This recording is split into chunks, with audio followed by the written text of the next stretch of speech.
नमस्कार, be news लिएर उपस्थित भएको छु म अजय खड्का। समाचार सुरु गरौँ मुख्य खबरका शीर्षकबाट। कोरोना संक्रमणबाट नेपालमा 193 जनाको मृत्यु, 7914 संक्रमित थपिए। गुल्मीमा पछिल्लो 24 घण्टामा 121 जना कोरोना संक्रमण मुक्त। गुल्मीका फुटबल खेलका अब्बल खेलाडी अस्पतालको बेडमा, उपचारमा समन्वय र सहजीकरण गर्ने प्रमुख जिल्ला अधिकारी शर्माको भनाई। र सिद्धबाबा क्षेत्रमा सुरुङ मार्ग निर्माण प्रक्रिया सुरु, अर्थ मन्त्रालयद्वारा 10 अर्ब बजेटको सुनिश्चित। हामीसँग रंगीन जीवन बनाउनुहोस्। हामी तपाईको हरेक भावनाहरूलाई समेट्न सक्छौं। हामी एक जीवन्त, आश्चर्यजनक र अविस्मरणीय क्षण कैद गरी सुरक्षित राख्नेछौं। B television, Tamghas, Gulmi. कुनै पनि पार्टी, म्युजिक भिडियो छायाङ्कन, comedy serial, short movie, serial, club, आमा समूह, विद्यालय, अन्य सङ्घ संस्थाको कुनै पनि कार्यको भिडियो खिची बी टेलिभिजनबाट प्रसारण गर्न र एचडी भिडियो वर्षौसम्म सुरक्षित गर्नको लागि सम्पर्क गर्नुहोस्। साथै विवाह, इन्गेजमेन्ट, बच्चाको फोटो भिडियो, पास्नी, घरमा हुने अन्य पूजापाठ, व्रतबन्ध, अन्य धार्मिक कर्मकाण्डहरूको भिडियो खिची क्षणहरू कैद गर्नु परे हामीलाई सम्झनुहोस्। उच्च स्तरीय प्रविधिको प्रयोगबाट भिडियोग्राफीको लागि सम्पर्क। समाचार मीडिया नेटवर्क प्रणाली, बी टेलिभिजन एचडी, रेसुङ्गा नगरपालिका 8, लाकुरी मञ्च, तमघास, गुल्मी। फोन नम्बर 9857 64 833, 98473 89 115 र 98475 23026, जहाँ जहिले पनि हामी एकल फोनको प्रतीक्षामा छौं।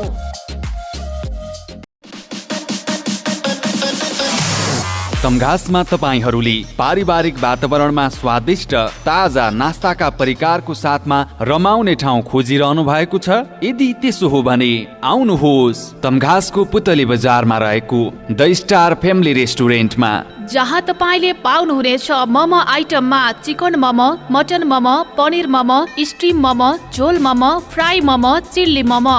चाउमिन आइटममा veg chow mein, mushroom chow mein, chicken chow mein, अन्डा chow mein, paneer chow mein, mutton chow mein, mix chow mein. मासु आइटममा चिकन फ्राई, चिकन तास, chicken chilli, lollipop, leg piece, सादीको मासु। मटन आइटममा भुटुवा, तास, हेकुला र सादीको मासु पाइन्छ।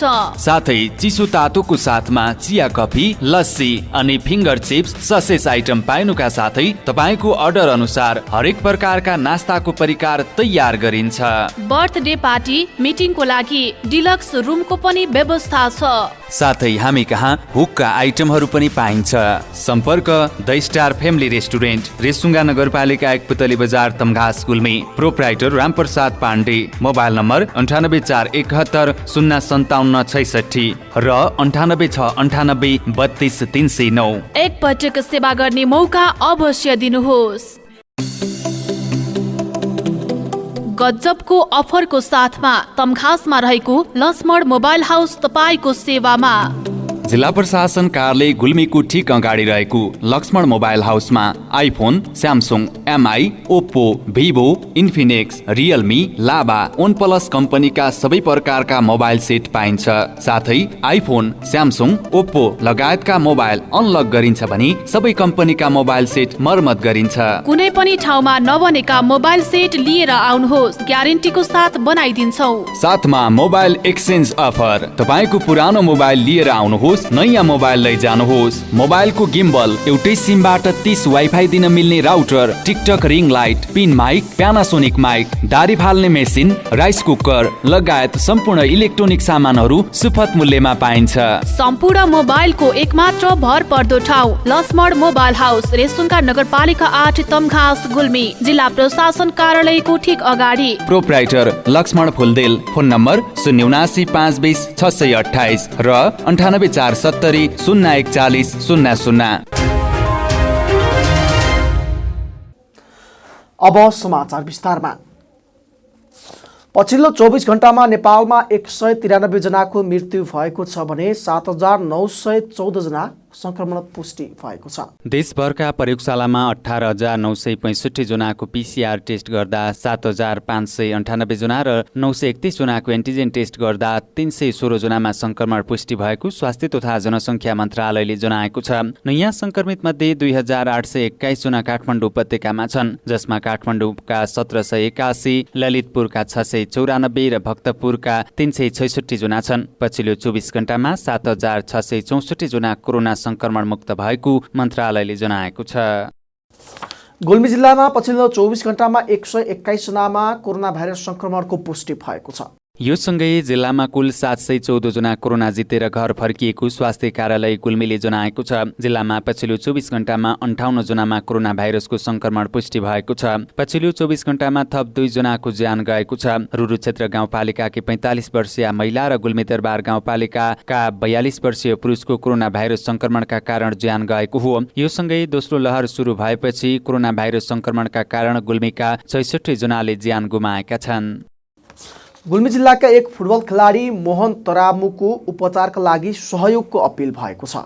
त्यसैले उहाँ कुमारी र आरसिटी क्लबबाट बी डिभिजनमा राम्रो खेल खेल्नुहुन्थ्यो। त्यो बाहेक जिल्लामा रेसुङ्गा र पुल्चोक, 14 स्टार लगायतका क्लबमा थुप्रै खेलहरू खेल्नु भएको छ। साथै फुटबल प्रतियोगितामा कोच र रेफ्रीको रूपमा काम समेत गर्नुभएको छ। मोहन देश र जिल्लाका खातिर कैयौं पटक खेल मैदानमा लड्नु भयो, तर हिम्मत लिएर त्यति नै पटक उठ्नु भयो। अहिले अस्पतालको शैय्यामा ढल्नु भएको छ। उहाँलाई उठाउने कसले? परिवार आर्थिक समस्याका कारण छटपटिएको छ। कस्तो विडम्बना! राष्ट्रको गहना खेलाडी अस्पतालको बेडबाट प्राण मागिरहेको छ। राजनैतिक दल कुर्ची मोहमा डुबेका छन्। कोभिड-19 को संक्रमणका कारण अक्सिजन माग्दा माग्दै प्राण पखेरु त्यागेका छन्। उहाँलाई बचाउन परिवार र खेलाडीहरू सडकमा चन्दा संकलन गरिरहेका छन्। 26 वर्षीय मोहन सत्यवती 3 ठुलुलुम्पेक स्थायी घर भई लामो समयदेखि तमघासमा बस्दै आउनु भएको थियो। उहाँ शुक्रबार खोलामा पौडी खेल्न झर्नुभयो। पौडिने क्रममा टाउको ढुङ्गामा ठोक्किएर गम्भीर चोट लाग्यो। उहाँको अहिले छातीदेखि तल्लो भाग चल्दैन, अचेत जस्तै हुनुहुन्छ। मोहनका बुबा पूर्णबहादुर तरामुले भर्ना गरेर शल्यक्रियाको तयारीमा रहेको बताउनुभयो। छोरा बोल्दैन,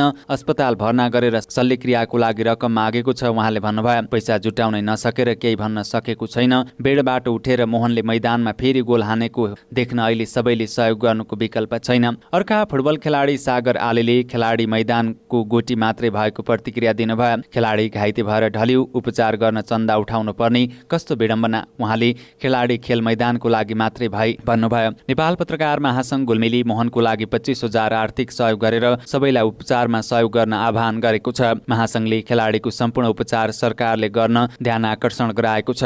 प्रमुख जिल्ला अधिकारी रुद्रादेवी शर्माले खेलाडी घाइते भएको विषयमा प्रहरीलाई समेत जानकारी नभएकाले आफूले उपचारको विषयमा समन्वय र सहजीकरण गर्ने बताउनु भएको छ। सिद्धार्थ राजमार्गको पाल्पा बुटोल सडक खण्ड स्थित सिद्धबाबा क्षेत्रको सुरुङ मार्ग निर्माण प्रक्रिया सुरु भएको छ।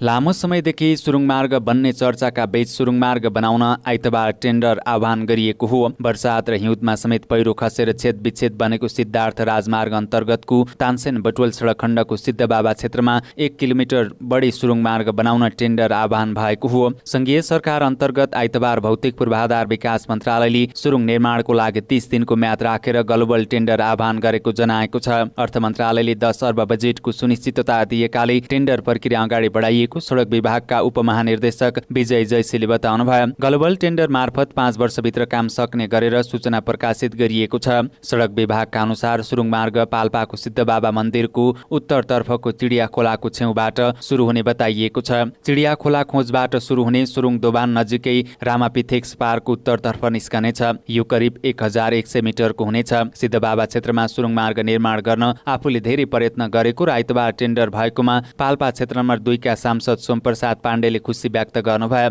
गत मङ्सिर 1 गतेको अर्थमन्त्री स्तरीय निर्णयले सुरुङको लागि बहुवर्षीय योजनामा काम गर्ने गरी बजेटको स्वीकृति दिएको थियो। सिद्धबाबा क्षेत्र करिब 5 किलोमिटर लम्बाइको छ। सुरुङ मार्ग आयोजना मध्ये 1126 मिटरको टनेल, 780 मिटरको डबल लेन, रकसेट हुने मन्त्रालयले जनाएको छ। सिद्धबाबा तराईका जिल्लासहित गुल्मी, अर्घाखाँची, स्याङ्जा, बागलुङ लगायत जिल्लामा आवत जावत गरिन्छ। सुरुङ मार्ग बनेपछि यस क्षेत्रमा हरेक वर्ष हुने दुर्घटना लगायतका घटना कम हुने र आवत जावतमा सहजता आउने विश्वास गरिएको छ। समाचारमा पालो भएको छ विश्रामको। विश्रामपछि पुनः उपस्थित हुने नै छौँ। तमघासको ब्रदर वर्कसपमा तपाईँले पाउनुहुनेछ मोटरसाइकल र अटो बिग्रेकै ठाउँमा मर्मत गर्ने सुविधा। ब्रदर्स वर्कसप रेसुङ्गा नगरपालिका 8 तमघास बुढाथोकी बस पार्क माथि पेट्रोल पम्प मुनि। हाम्रा सेवाहरू 24 घण्टा बाइक तथा अटो रिक्सा दक्ष मिस्त्रीबाट मर्मत। 3 पटकको सर्भिसिङमा 1 पटक फ्री सुविधा।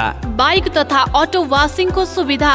जुनसुकै कम्पनीका बाइक तथा अटोका पार्ट्स पाइने। पुरानो बाइक तथा अटो खरिद बिक्रीको सुविधा। एकल फोनको भरमा बाइक तथा अटो बिग्रेकै ठाउँमा पुगेर मर्मत गर्ने सुविधा। साथै 24 घण्टा अटो रिजर्भको सुविधा पनि छ है। प्रोपराइटर विश्वश्रेष्ठ र विशाल राणा। सम्पर्क 98520 99100, 98440 90489 र 98444 80444। यदि अटो तथा बाइक बिग्रेर बाटोमै अल्पत्र पर्नु भएको छ भने एकल फोन गर्नुहोस्। मिस्त्री आशिष थापा 9841 53 13 11। ब्रदर्स वर्कसप रेसुङ्गा नगरपालिका 8 तमघास बुढाथोकी बस पार्क माथि पेट्रोल पम्प मुनि।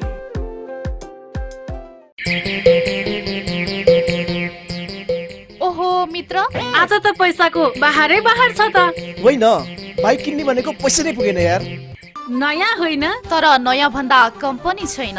आउनुहोस्, अब तपाईँले खोजेकै रेटमा नयाँ तथा पुराना मोटरसाइकल खरिद बिक्रीको लागि रेसुङ्गा रिकन्डिसन हाउसमा। विभिन्न कम्पनीका मोटरसाइकल खरिद बिक्रीका लागि हामीलाई सम्झनुहोस्। सम्पर्कका लागि Resunga recondition Tamghas Gulmi. Phone number 9861 79976 र 9842 66 136। एक पटक चलाएर त हेर्नुहोस्। विश्रामपछि पुनः स्वागत छ। अब लागौँ बाँकी समाचारतर्फ। नयाँ भेरिएन्ट सहितको कोरोना संक्रमणको दर रुरु गाउँपालिकामा घट्दो क्रममा रहेको छ। सरकारले गरेको लकडाउन, स्थानीय प्रहरी प्रशासनको सक्रियता र स्वास्थ्य मापदण्ड, समुदायले गरेको अक्षरांश पालना हुँदा स्वास्थ्य कर्मीहरूको निरन्तरको चिकित्सकीय प्रयास र सामाजिक सङ्घ संस्थाको सचेतनाका कारण रुरु क्षेत्रमा संक्रमण दर घट्दै गएको छ। यति बेला रुरु क्षेत्रको बलेटक्सा, रिडी, टाहाटिम, रानीबास लगायतका बजारहरू शून्य छन् भने मास्कको अत्याधिक प्रयोगसँगै स्वास्थ्यका सबै मापदण्डहरू अपनाउन थालेपछि संक्रमण दर कम हुँदै गएको छ। रिडी इलाका प्रहरी कार्यालयले स्थानीय बस पार्कमा स्थापना गरिएको हेल्थ डेस्कसँग सहकारी गरिरहेको र चेक जाँचमा कडाई गरेको इलाका प्रहरी कार्यालय रिडीका प्रहरी निरीक्षक शुभराज बमले बताउनुभयो। रुरु प्राथमिक स्वास्थ्य केन्द्रका प्रमुख रहनुभएका डाक्टर विकास पन्थीका अनुसार हालसम्म रुरु क्षेत्र गाउँपालिका भित्रका 404 जनाको एन्टिजेन परीक्षण गर्दा 240 जनामा पोजिटिभ देखिएको र सक्रिय संक्रमितको संख्या भनी 143 जना मात्र रहेको बताउनुभयो। यो अवधिमा आइसोलेसनबाट 13 जना बिरामीलाई संक्रमण मुक्त गरेर पठाइएको र अहिले आइसोलेसनमा 3 जना बिरामी रहेको डाक्टर विकास पन्थीले बताउनुभयो। आइसोलेसनमा अहिले 14 वटा अक्सिजन सिलिन्डर रहेको र रिडीवासीहरूको सहयोग र शुभेच्छामा अक्सिजनको अभाव नरहेको डाक्टर पन्थीको भनाइ छ। रुरु क्षेत्रमा अक्सिजनको अभाव हुन नदिन नेकपा एमालेको टिम पार्टीका गाउँपालिका इन्चार्ज हिमाल श्रेष्ठको नेतृत्वमा क्रियाशील रहेको छ। अक्सिजनको अभाव हुन नदिएको नेकपा एमाले रुरु क्षेत्र 1 का पार्टी अध्यक्ष नवराज विकले बताउनुभयो। मुख्यतया रुरु प्राथमिक स्वास्थ्य केन्द्रसँगको समन्वयमा स्थानीय बासिन्दाको सहयोगमा नेकपा एमाले अक्सिजन आपूर्ति लगायत कोभिड नियन्त्रणका लागि अन्य उपायहरू जारी राखेको छ। प्रधानमन्त्री केपी शर्मा ओलीको सिफारिसमा राष्ट्रपतिद्वारा यही ज्येष्ठ 7 गते मध्यरातमा भएको असंवैधानिक कदमप्रति नेपाली काङ्ग्रेस गुल्मीले गम्भीर ध्यान आकृष्ट गरेको छ। नेपाली काङ्ग्रेस गुल्मीका सभापति भुवन प्रसाद श्रेष्ठले आइतबार एक प्रेस विज्ञप्ति जारी गर्दै वर्तमान सरकारद्वारा पटक पटक मुलुकको संविधान, नियम, कानुन, विधि र लोकतान्त्रिक पद्धतिको अवमूल्यन भइरहेको बताउनुभयो। आफैले भङ्ग गरेको संसद सर्वोच्चले पुनर्स्थापित गर्नासाथ प्रधानमन्त्रीलाई नैतिक, संवैधानिक र राजनैतिक हिसाबमा सत्तामा बस्नु नसुहाउने विज्ञप्तिमा उल्लेख छ। न्यूनतम राजनैतिक नैतिकताको समेत ख्याल नगरी संसदमा उभिएर विश्वासको मत प्राप्त गर्ने अपेक्षा गर्नु घोर नैतिक अराजकताको प्रकाष्ठ भएको सभापति श्रेष्ठले उल्लेख गर्नु भएको छ। विश्वासको मत प्राप्त गर्न नसकेपछि पदमुक्त भएका प्रधानमन्त्रीले पुनः संविधानको धारा 76 को 3 बमोजिम अल्पमतको सरकार गठन गर्ने अवसर पाएपछि आफैले पत्रकार सम्मेलन गरी अब बहुमतको विश्वास प्राप्त गर्न नसकिने आधार तय गर्दै नयाँ सरकार गठनको लागि मार्ग प्रशस्त गर्ने सार्वजनिक अभिव्यक्ति दिएको सभापति श्रेष्ठले स्मरण गराउनुभयो। तर केही समय पश्चात स्वयं आफै बहुमत सांसद सदस्यको समर्थन गरेको हास्यास्पद तर्क गर्दै आफै दाबी पेश गर्नु जालझेलपूर्ण छ। सभापति श्रेष्ठले विज्ञप्ति मार्फत भन्नुभयो। त्यसैले नैतिक, कानुनी र संवैधानिक रूपमा छिडभड पनि सत्तामा बस्न नसुहाउने यो सरकारको सिफारिसलाई बिना आधार हुबहु स्वीकृति गर्नु राष्ट्रपतिको मर्यादा र गणतान्त्रिक सर्वोच्च संस्थाको उपहास हो। नेपाली कांग्रेसका सभापतिद्वारा संविधानको धारा 76 को 5 अनुसार सरकार गठनको लागि संसदमा हाल कायम भएको संख्याको स्पष्ट बहुमत अर्थात् 149 जनाको संसद संख्यालाई राष्ट्रपतिले स्वीकार गर्नुको कुनै विकल्प नरहेको समेत विज्ञप्तिमा उल्लेख गरिएको छ। विज्ञप्तिमा भनिएको छ, सम्मानित सर्वोच्च अदालतबाट समेत सरकार गठनको संवैधानिक सम्भावना रहँदासम्म संसद भङ्ग गर्न नपाइने नजिर यसअघि नै स्थापित भइसकेको छ। त्यसैले संसद विघटनको यो निर्णयले न्यायालयको समेत अपमान गरेको हाम्रो ठहर छ। कोभिड-19 को रोकथाम, उपचार र व्यवस्थापनमा असफल भएको यो सरकार सत्ता र शक्ति सङ्घर्षको असंवैधानिक क्रियाकलापमा लिप्त रहनु देश र जनताको लागि दुर्भाग्य भएको उल्लेख छ। पटक पटक प्रतिगामी कदम चालेको यो सरकारको बहिर्गमन बाहेक अर्को कुनै विकल्प नरहेको सभापति श्रेष्ठले बताउनुभयो। समावेशी युवा क्लब मुसिकोटको अध्यक्षमा दुर्गबहादुर खड्का निर्विरोध चयन हुनुभएको छ।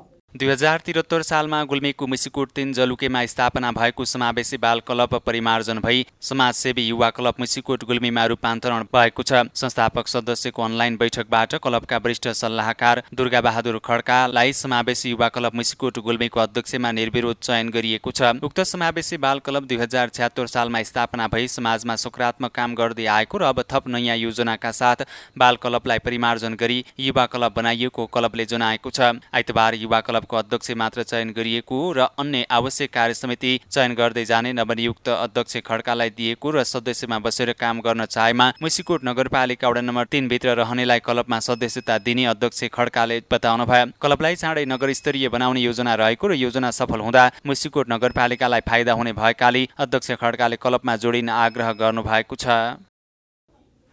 हामी समाचारको अन्त्यमा छौं, तर बिदा हुनु पूर्व मुख्य खबरका शीर्षक पुनः एकपटक।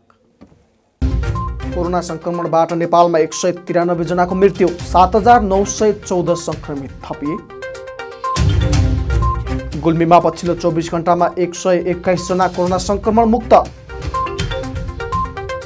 गुल्मीका फुटबल खेलका अब्बल खेलाडी अस्पतालको बेडमा, उपचारमा समन्वय र सहजीकरण गर्ने प्रमुख जिल्ला अधिकारी शर्माको भनाई। र सिद्धबाबा क्षेत्रमा सुरुङ मार्ग निर्माण प्रक्रिया सुरु, अर्थ मन्त्रालयद्वारा 10 अर्ब बजेटको सुनिश्चित।